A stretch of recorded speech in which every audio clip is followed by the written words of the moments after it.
Welcome to Bristol Presentz with me, your host, AJ. Today, we welcome to our city, Seun Kuti. We caught up with him after his concert here at the Colston Hall. Welcome to Bristol. Thank you very much. Going back to when you first joined the band, I know that you were actually part of the band before your father passed. Yeah. So what was it like for you, at a young age, being in a band with your father and the rest of the musicians? For me, it was fun and a way to stay up late, because at the weekend, I was a kid, I was like 8. Okay. So after I started, for me, it was something I wanted, nobody told me, my dad didn't say, you need to do this. My mom didn't tell me, it was just something I wanted to do. It was for naive reasons, but I grew to like what I was doing. Sure. Because, seeing my dad perform, after the show, backstage, and fella used to only take cash. So you see the pile of money, right, okay. Women, everybody love him. I'm like, this is the easiest job ever. You play your music, they give you money, people love you. What could be easier? What could be easier? If only I could see my 8-year-old self today. You stupid fuck. Stupid little shit. Sure. But at the time, I'm sure it must have felt like fun, and I'm sure it was fun for you. Yeah, it's fun. It's still fun till today, yeah. But it's just not the easiest job. Exactly. It's not the easiest job. Yeah. So at the time, instrument-wise, what instruments were you actually playing? I actually started as a pianist. All right. Okay. And I was classically trained up to grade 5, but then I started playing the sax, also, Sure. And then I got more into the saxophone. Because, maybe because of my dad and my brother, sure. and, and everybody around me was into the saxophone, so. Right, okay. But I play the piano. Now I mainly play on stage, maybe just like lead tunes to bring in the band, or maybe when I'm home composing, Yeah. I wouldn't really call myself a pianist anymore, because I right. hardly play professionally. Okay. Do you use that to actually write your songs? Yeah, of course. Okay. That is my own string instrument for writing. Sure, okay. People have the guitar, I have my piano. Yeah. Mm-hmm. Did you find the transition when you actually became lead member of the band difficult, or was it a natural progression for you? Well, for me, from my own angle, it wasn't difficult. But, the surroundings and the, atmosphere and then society and family made it difficult. Right. I wouldn't say for me, because when I became lead singer of the band, I didn't do it because I wanted to be lead singer of the band. It happened because it happened. Sure. And I did it because I was in love with the music, and I believed in my father's message, So that was my own propelling factor. It was never about being famous or getting money or whatever. So I never had any pressure within me. That's why I could go on for so long, because there was so much drama happening around the band, and after fella died and everything, that the smartest choice would have been to quit. But every time I was thinking that, man, I'm gonna quit this shit, I always say, listen, where else am I going to get to play with this band? There's no way to quit, There's no, what am I gonna do? I was too into it, so. How did you find the balance with, because you were still at school at the time as well, did you find that very difficult to balance your... I was a genius. With education, I didn't have to study anything. Okay. And teachers are dumb anyway, They don't know shit, So I felt I was more intelligent than anybody already. Right. Sitting in the classroom, I was bored all the time, looking at the window. Because when they're talking, especially in Africa, maybe, in Europe and America, teachers are intelligent. But in Africa, teachers are just like regurgitating 100-year-old theories and things that were taught by colonialists to them, and they're passing the same colonialist ideology to the children, stopping us from questioning the real fact that they're telling us, So I wasn't so much interested in what they had to say in conventional classrooms. Sure. Because what is it? You learn some formulas and that's all you need, and you pass. So I don't see it was never difficult for me. I have to say, I never studied in high school or primary school. Right. Aced all my papers. And there was a time I was even thinking I was going to be an economist, because I was that good. I was like, this shit is easy, man. Yeah, but those days are long gone. But for me, so it wasn't really hard, because school wasn't work. Right. I didn't really have to put effort in education. Okay. Especially in Africa and what they were teaching us. Sure. And I don't know who else is using algebra to solve any problems in their lives today. Okay. But I know I dropped algebra a long time ago too. Right. Okay. So you found the schoolwork easy. How about the input that you would have in the band at the time? So did you find that you were respected, and if you had any ideas musically? Well, you see, in Africa, those kind of things are not complicated. Right. When you are young, nobody respects you. You have to respect everybody. Okay. You see, in Europe and America, people confuse yourselves. You know, you want your kids to respect you sometimes and not respect you sometimes. Then you want them to speak their mind sometimes. In Africa, everything is direct. Right. Till you get to a certain age, you can't speak your mind. Shut the fuck up. Nobody respects you. Okay. Shut the fuck up. Right. You know, so our kids, my upbringing, my dad was a liberal parent, compared to African parents. I think compared to any parent in the world, Fela was a kind of, nature instead of nurture kind of dad. He wanted you to experience things. He wanted to be your guide. He didn't want to be a parent. But my mom, she was a disciplinarian. One day I got hit by a car. My mom arrived at the scene with her cane. She whooped my ass from the scene of the accident to the hospital. And when I say she whooped my ass, I'm not talking like, she whooped my ass. Like, I never got hit by a car again, though. So, there you go. There you go, So that was my mom, Okay. So I think, for me, I had and the band, musically, there's mutual respect among musicians. Even at a young age, my band saw me as a equal musically, Sure. I never had a lot of pressure being in the band in terms of, and I never demanded. Respect is something you earn. You don't demand or whatever. I believed when it was time, it would come.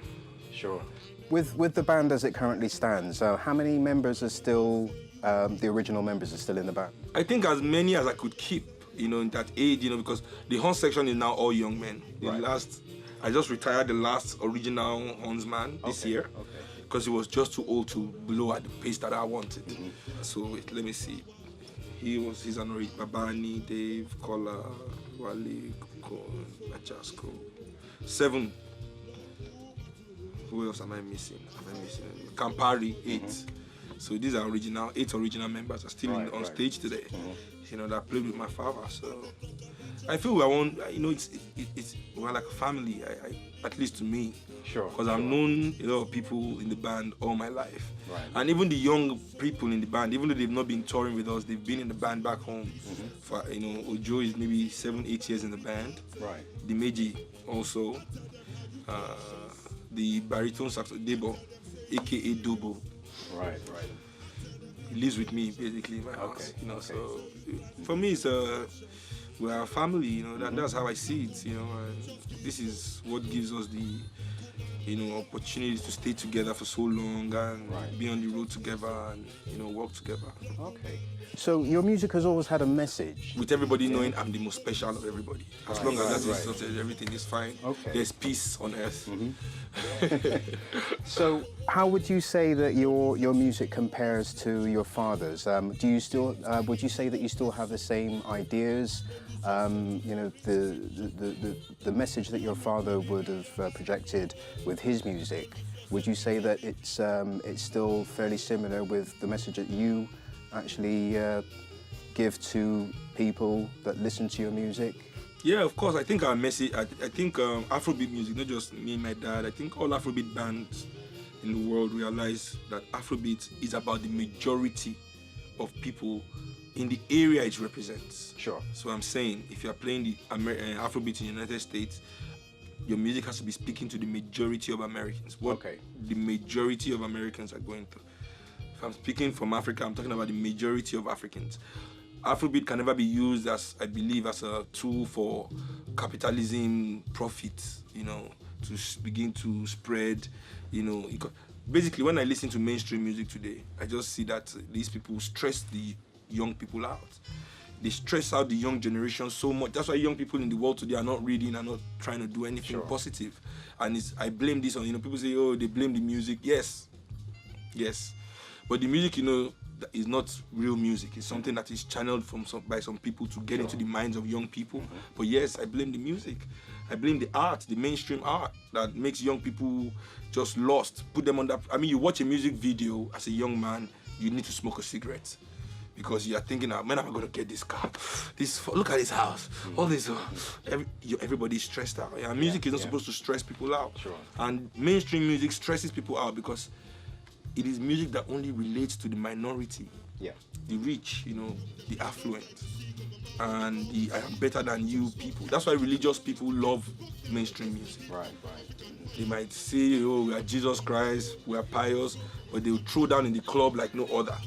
And this is because basically the glory of religion also is to gloat. Yeah. At the end of it all, when God comes to destroy the whole world and you're watching billions of people die and burn, you can be next to God saying, hey, I told you so. So basically, so that's why they are happy to see artists to use music to tell people, yeah, my car is bigger than yours. I told you to sell some drugs. You wanted to go to school. Look at you today. So that's basically what it is, And I feel that music has to rise above that. Art, not just music, art in general has to be the voice of the voiceless. We cannot, as artists, regurgitate the same things our politicians are regurgitating on TV and radio every day. So basically that's what it is. Sure. With your father growing up, what would you say, looking back, that some of the things, or maybe the one thing that you've actually learned from your father growing up, whether it be musically or anything, I think my dad's biggest lesson to me was that everybody's equal. I think it was a really big, important lesson in the Republic. Even I, as a kid, I didn't have special privileges living in the Republic with him. I had exactly the same privilege as every other person, every other stranger, because they were not his family. Sure. But that was the ultimate ideology of the Republic, that everybody has to be given equal and equal opportunity. Sure. And everybody treated as one, and I think basically that's how I've grown up and seen myself and how I relate to people, and even in my own personal household today, because I've moved out of the Republic for a few years now. Sure. But that lesson still stays with me. I think even in the band, that's one reason why my band, I think, for such a large band, last year we only had one serious fight. These 14 people on the same bus for one whole year, and only 2 people kicked themselves ass once. That's how right. This is a really close-knit band. It's like a family, basically. Yeah, because we are equals. Sure. Yeah.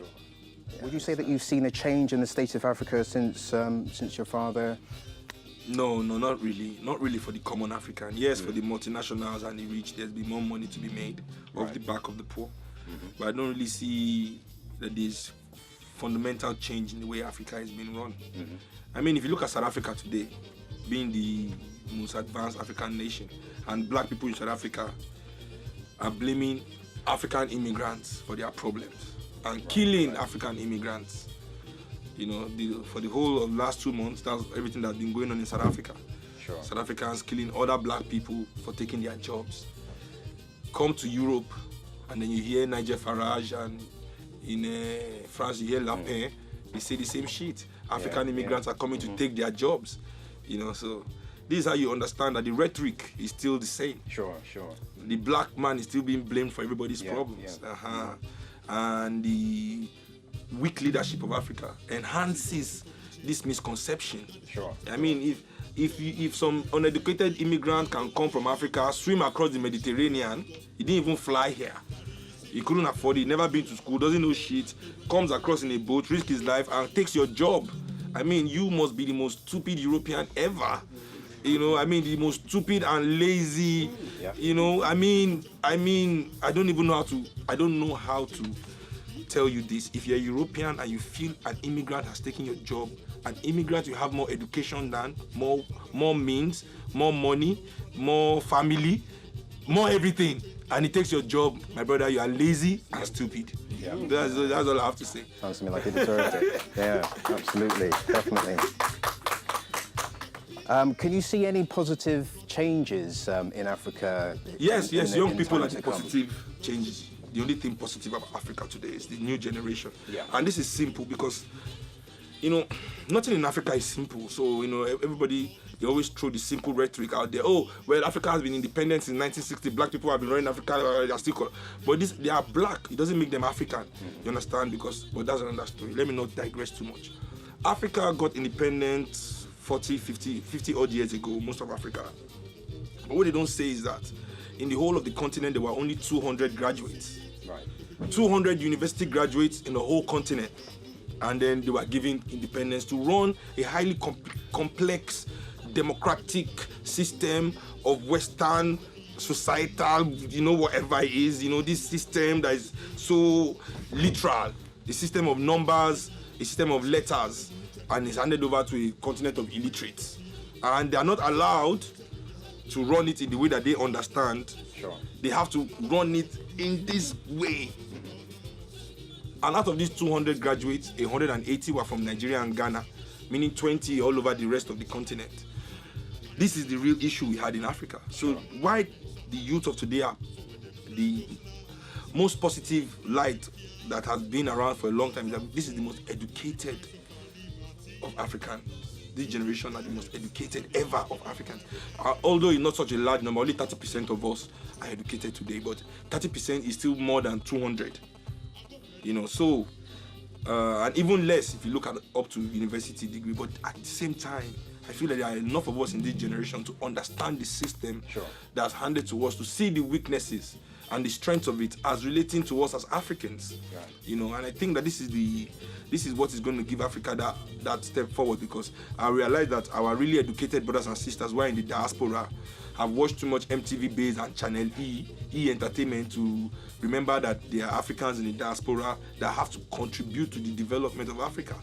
Sure. Because the richest and the most successful of black people are in the diaspora. They're not in Africa, you know. So I mean, collectively as a people, yes, the richest black man is Dangote, is in Nigeria. But I mean, collectively as a people, our wealth is in the diaspora, because even Lord Dangote's money is in the diaspora. So now we as Africans all over the world, if we do not look at our own home and see how we can develop it, I mean, there are more Nigerian doctors in the state of New York than the whole of Nigeria. Really? There are more doctors of Nigerian ethnicity, Nigerian doctors, in the state of New York alone than the whole of our own country. And when you see that kind of statistic that is not put out there, nobody will say that. Sure. You realize that, you know, due to the bad leadership, that is also, you know, in cahoots with the West, because definitely Western governments back up all these weak leaderships in Africa and continue to give them so-called loans and whatever. You know, they continue to keep the diaspora completely disconnected from Africa. You know, they run Africa in a way that educated black people here look at Africa, and the first thing is they're scared. They don't want to go back, and none of them is even reaching out. No African leader is coming out to actually reach out to black people, except during elections, you know, to come and do some meetings with. But to reach out to black people and say, we have to rebuild, you know what I mean? Black people are richer than they've ever been today, and we don't have a new Marcus Garvey. This tells you that there's a fundamental problem in the leadership. This is not real leadership that we have in Africa. I mean, when we were not rich, we had the Marcus Garvey, who was able to use his money to create the Black Star Line, to say Africans need to repatriate, you need to look at the Africa, and such a strong, powerful message that they betrayed him, you know, for rice and peas. But that's another story. And today that we have all this wealth and all these Jay-Z's and all these Puff Daddies and all these Tiger Woods and all these rich motherfuckers, you know, showing off everywhere, Floyd Mayweather and all his money, we don't have another Black Star Line. Right. Exactly. That's how you know there's a huge disconnect. And in fact, people are even ashamed, especially in America. I'm not African American, I'm just American. Motherfucker, you are African. Whether you don't want to accept. In fact, when the cop wants to shoot you next week, he will probably call you a nigger first and tell you to go back to your country. You know, so I think that's what is missing now. What is missing really in our push for complete freedom in Africa is that the diaspora needs to look back. Sure. You know, they need to look back. We need to connect. There's no connect between the movement back home and the movement in diaspora. Because the ones in the diaspora believe that, you know, it's not our business, or I'm already superior to my brother that is stuck in Africa. So that is it. Okay. Your album from last 2014, A Long Way from the Beginning. A Long Way to the Beginning. To the Beginning, right, okay. Quite intrigued about the title. What is the reasoning for that? Is there a specific message there that you want to say to people? Yeah, basically for me, as I said, musically, with, the Broadway play, the Finding Fela movie, and everything that's happening with Afrobeat in the world today, is a new beginning for Afrobeat, and Afrobeat has come a long way. Also, politically for Africa, I really believe that this is the new beginning for politics in Africa, young people. Right. Mm-hmm. No matter how much you try to distract the movement in Africa, something happens in North Africa and it's called the Arab Spring. If that is not the most clear-cut evidence that people do not want Africans to be free, tell me what is. How can something happen in Africa and it's called Arab Spring? It's like something happening in UK and it's called Spanish Revolution, because some Spanish people were there. It happened in Africa is African Spring, but they don't want it to inspire other Africans. Sure. So we have to look for our inspiration, So basically, for me, it's a new beginning for us politically, and we've come a long way since our independence. To begin, this is the first time in my country that an incumbent is even losing an election, So basically for me, that's it. And personally, I became a father the first time I was writing this album. Right. So this was produced by Robert Glasper? Co-produced. Why do everybody take away? Okay. Arnaud, can you tell them that I'm also a producer on this record? Co-produced. No, but not taking anything away from Robert. Right. Robert is a fucking musical genius, So being in the studio with him was amazing as well. Have you guys known each other for a long time? We met each other in the studio for the first time making this record. Right, okay. Yeah, but the vibe was there, I think we speak the musical language. Sure. And you had a few rappers on there as well. Yeah, M1. Yeah, the criteria when choosing the people that featured was first who would come on for free. Right? I know, wasn't that the first? We've run out of money. Who can we call on this album for free? But then we wanted political people with consciousness in their own careers as well. Because I think as an artist, you're never going to get a private jet if you decide to spread message with your music. It's impossible for you to, and if you for some reason you're able to, break it, they'll kill you quick one way or the other. It's the same. But for me, I feel that was the criteria. So we had a Neka who was a good friend. We had Blitz, good friend as well. M1. Yep. I met him just before we made the record. He had always wanted to do something like that. So it was fun to be on the record with him, and I'm on his new record as well. That's good. So have to look out for that. Yeah, that was the deal. Sure. Scratch my back, I scratch yours. Yeah. So that was how we made the album. Really I have to give a lot of credit to Arnaud as well, my manager. He's the executive producer of the record. Right. He begged me for 2 months to give him that title but he deserved it. He deserved it. Right. Not financially though, but he deserved it for making it happen. He made the album happen, really. So we have to give him credit as well. Okay. From the non-musical perspective. Well, it's been a pleasure talking to you. I'd like to thank you very much for your time. No, my pleasure as well. And we hope to see you again in Bristol. I shall be back. Sometime soon. I shall be back. Yeah? Thank you very much.